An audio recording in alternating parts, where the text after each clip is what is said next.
الحمد للہ وحدہ والصلاة والسلام علی من لا نبی بعدہ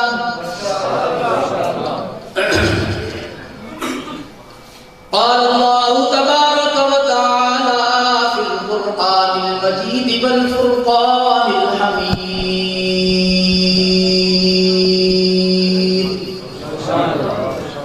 اعوذ باللہ من الشیطان الرجیم بسم اللہ الرحمن الرحیم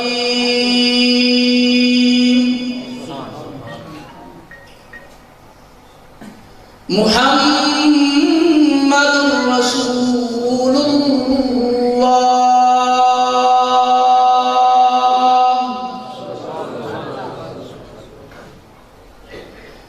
والذین معه أشداء على الكفار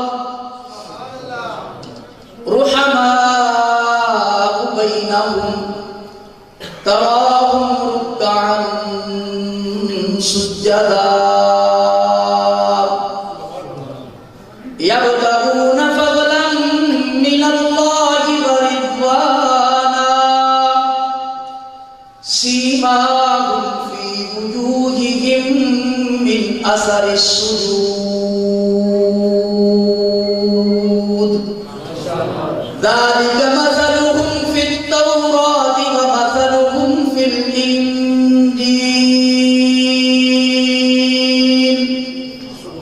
قال النبي صلى الله عليه وسلم أصحابي كالنجوم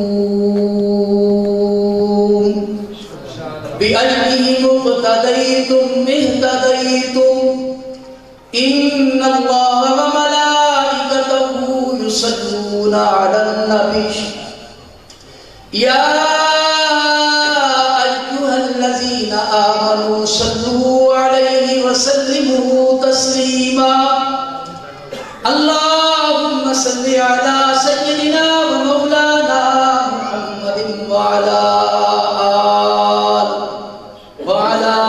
آل سيدنا ومولانا محمد وبارك وسلم وصل عليه. سب سے پہلے مشیت کے انوار سے مشیت کے انوار سے نقش روح محمد بنایا گیا صلی اللہ علیہ وسلم.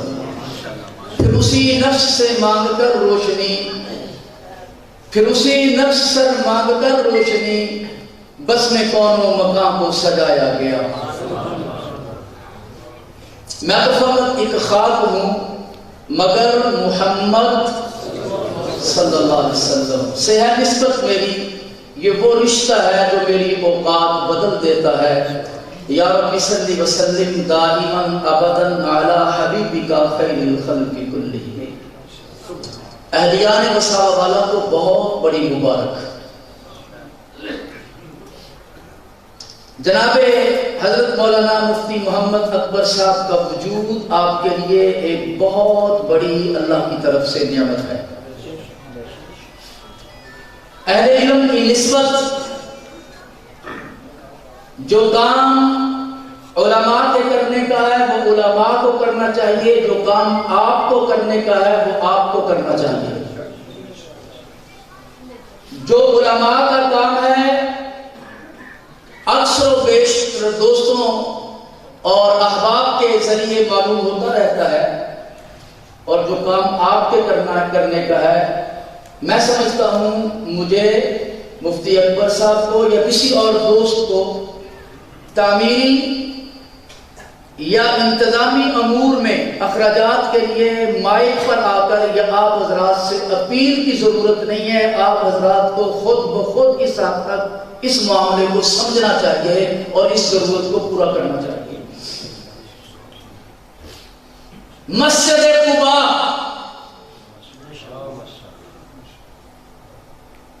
یہ تفریق اور سرحد ہے عقیدے کی. میں بہت مختصر وقت میں ایک بڑی بات کہنے لگا ہوں. ایک چادر تطہیر وہ جو علی کے سر پہ آئی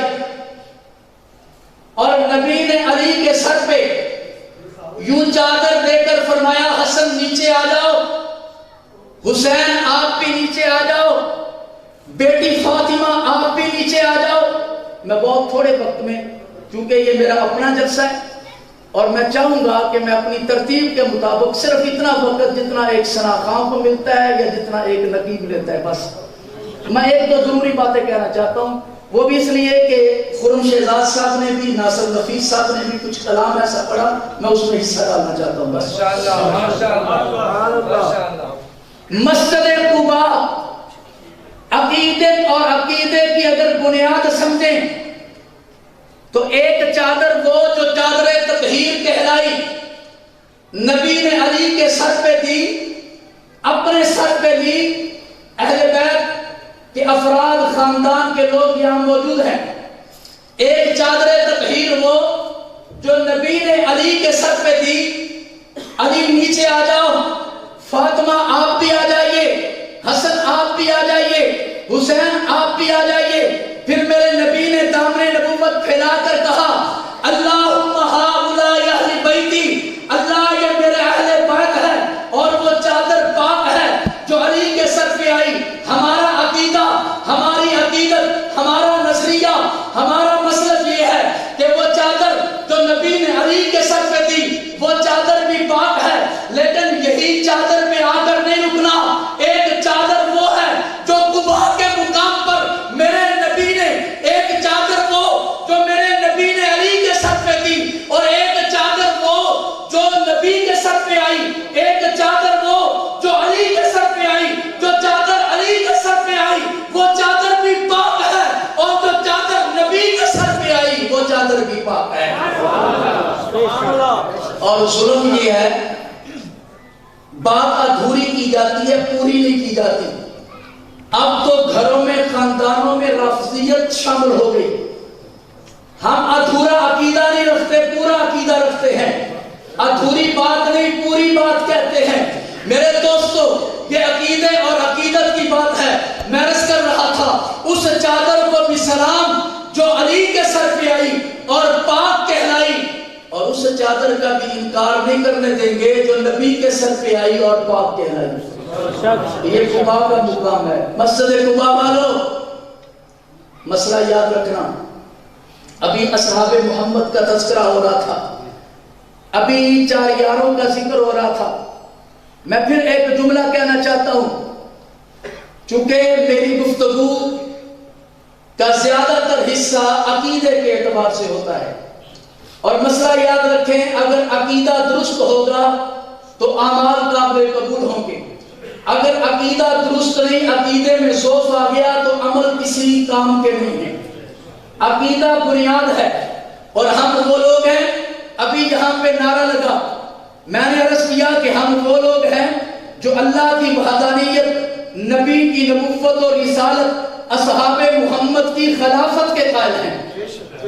میں ضرور عرض کرتا کہ نبوت کے بعد خلافت ہے یا امامت ہے، عقیدہ امامت کیا ہے، عقیدہ خلافت کیا ہے، لیکن وقت نہیں۔ اتنی بات اپنے اہل سنت دوستوں سے ضرور کہوں گا کہ جب بات آئے نا، پھر ادھوری نہ کرو، سینہ چوڑا کر کے، سر فخر سے بلند کر کے، جب اللہ کی توحید کا نعرہ ہے، نبی کی نبوت اور ختم نبوت اور رسالت کا نعرہ ہے، پھر درمیان سے کانٹا نہ کرو، ادھوری بات نہ کرو، غلط نہ کرو، پھر درمیان میں کچھ حصہ نہ کھاؤ، بلکہ پوری بات کرو۔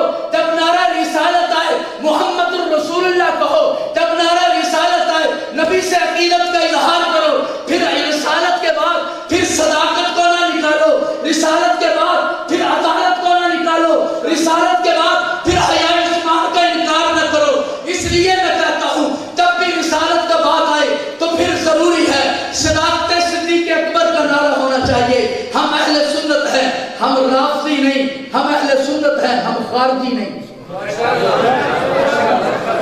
نہ ہم خارجی ہیں، نہ ہم رافضی ہیں، ہم اہل بیت کے بھی غلام ہیں اور ہم اصحاب کے بھی غلام ہیں، ہم اولیاء اللہ کے بھی غلام ہیں۔ اگر شیخ عبد القادر جیلانی کی بات کرتے ہو، مجھے بحمدہ تعالی چاروں سلاسل میں نسبت نصیب ہے، اور ہمارے تمام اکابر حضرت مولانا قاسم نانوتوی رحمۃ اللہ علیہ سے لے کر اور آج مولانا پیر ذوالفقار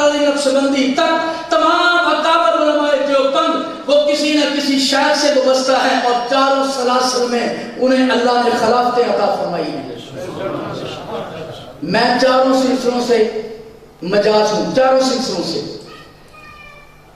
میرا سلسلہ نقشبندیاتی نسبت حضرت مجدد الافسانی رحمۃ اللہ علیہ سے ہوتی ہوئی جناب سیدنا صدیق اکبر رضی اللہ تعالیٰ عنہ کے دروازے پہ پہنچتی ہے.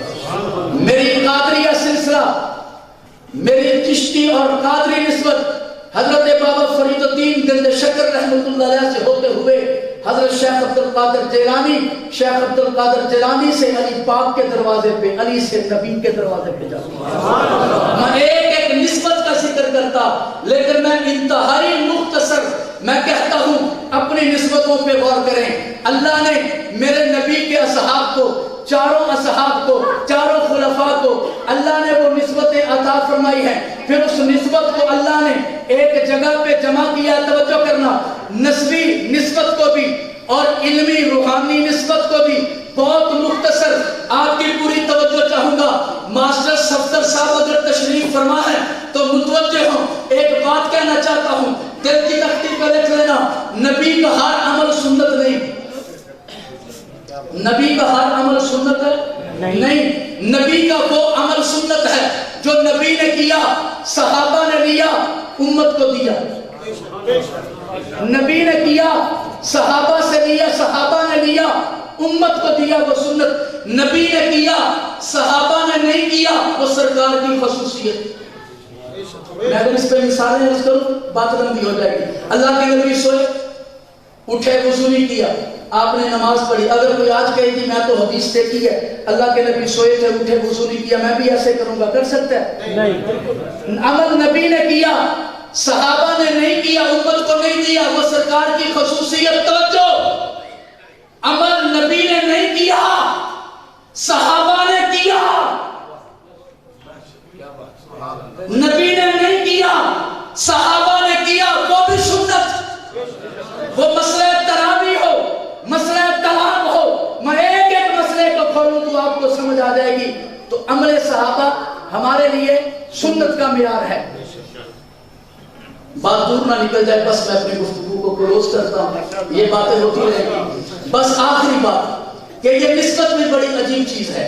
ابھی حسن و حسین کا تذکرہ بھی ہوا، امام صدیق کا تذکرہ بھی ہوا، جناب فاروق کا تذکرہ بھی ہوا. اور ہوتا کیوں نہ، ہم خارجی بھی نہیں، ہم رافضی بھی نہیں، ہماری ساری نسبتیں اصحاب محمد سے ہیں.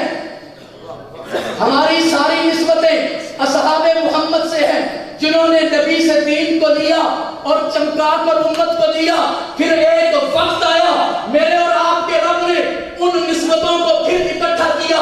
جو ابو بکر صدیق، توجہ، جو ابو بکر صدیق کی نسبی خونی نسبت تھی، اللہ نے اسے دارالعلوم دیوبند میں پہنچایا قاسم نانوتوی کی صورت میں.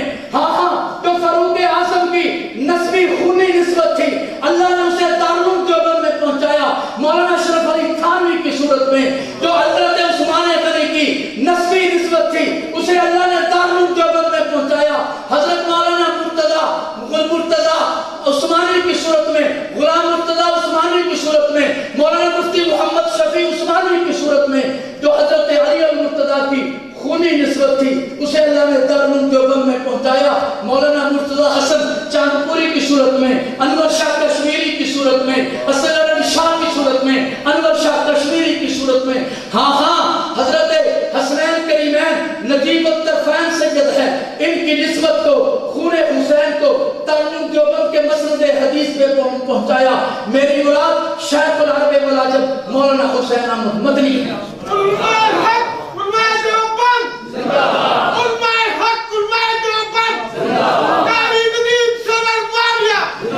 ہم اپنی نسبتوں کو چھپاتے نہیں.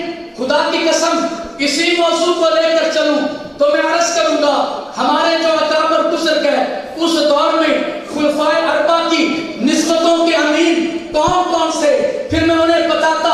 تحریک ختم نبوت میں علی کا خون، تحریک ختم نبوت میں صدیقی خون، تحریک ختم نبوت میں عثمانی خون، تحریک ختم نبوت میں فاروقی خون، کہاں کہاں کیسے کیسے شامل ہوا میں ضرور بتاتا. اور آج بھی امام حریت مولانا فضل الرحمان سے لے کر معاویہ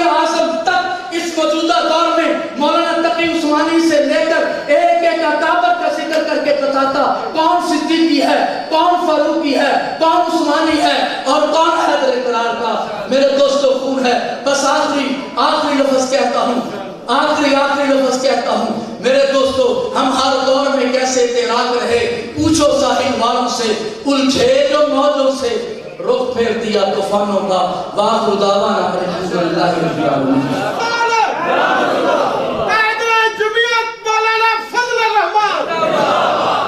میرے دوستو،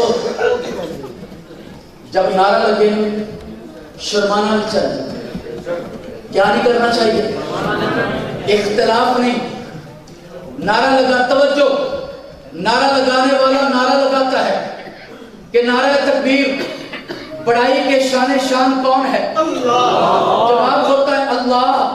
کون اللہ؟ اکبر۔ میری بات پسند آئے تو قبول کر لینا، نہ پسند آئے تو ہم کسی کو گالیاں نہیں دیتے۔ نعرہ لگانے والا پوچھتا ہے نعرہ تکبیر بڑائی کے شان کون ہے؟ جواب ہوتا ہے اللہ۔ کون اللہ؟ اکبر، جو سب سے بڑا ہے۔ پھر نعرہ لگانے والا نعرہ لگا کر پوچھتا ہے نعرہ رسالت کے منصب رسالت کے شان کون ہے؟ اب رسالت کس کی ہے؟ اب رسالت کس کی ہے؟ جواب ہوتا ہے جیسے اس نے پوچھا نعرہ تکبیر، ایسے ہی پوچھا نعرہ رسالت، تو جیسے وہاں پہ جواب دی اللہ۔ کون اللہ؟ اکبر۔ ویسے ہی اب یہاں پہ جواب دیں گے محمد۔ کون محمد؟ رسول اللہ۔ اس لیے کہ رسول تو اللہ کے کافی آئے ہیں، کئی آئے ہیں، کہیں ایسا نہ ہو کہ مسیح بیٹھا ہو وہ سمجھے میرا بھائی ہے، یہودی بیٹھا ہو وہ سمجھے میرا بھائی ہے، کسی اور نبی کے ماننے والا ہو وہ اپنے نبی کی طرف منسوب نہ کر لے۔ اس لیے ضروری ہے کہ تخصیص کر دی جائے۔ جب نعرے والا پوچھے نا اب رسالت کس کی ہے تو جواب دینا چاہیے محمد الرسول اللہ۔ اب اگر یہاں پہ لکھا ہونا ایک لفظ آ گیا محمد الرسول اللہ، دوسرا لفظ آ گیا یا رسول اللہ، ہم کسی کو گالی پورا جس کا جو جی چاہے وہ جواب دے، ہم تو اپنے ذوق کی بات کرتے ہیں۔